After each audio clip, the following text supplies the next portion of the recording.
පහසු භාවනානුයෝගී ඉරියව්වකින් හිඳගෙන අත් දෙක චින් මුද්‍රාවෙන් හෝ ඥාන මුද්‍රාවෙන් දන හිස් මත තියාගන්න.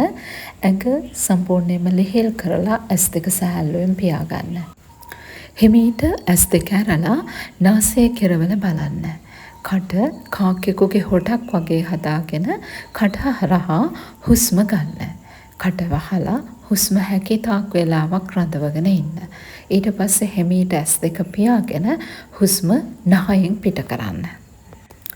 මේ තමයි කාකි මුද්‍රාව.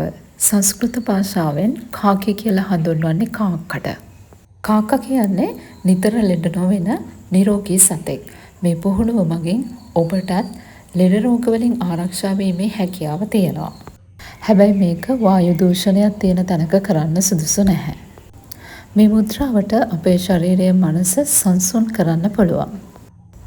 අධිරුධිර පීඩනයට හොඳ පුහුණුවක්.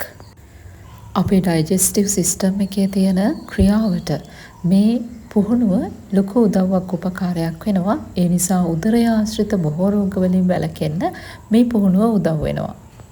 සියලුම ආකාරයේ රෝග වලින් මිනිසුන් නිදහස් වෙනවා කියන එක තමයි පුරාණයේ මුනිවරු කියලා තියෙන්නේ. ග්ලූකෝමා, ડિප්‍රෙෂන්, ලෝ බ්ලඩ් ප්‍රෙෂර්, මලබද්ධය, ඒ වගේම මෑත කාලේ ඉනව මොනවා හරි හේතුවක් නිසා එහේ සර්ජරි එකක් කරලා තියෙනවා නම් අන්න ඒ වගේ අයත් මේ පුහුණුව නොකළ යුතුයි.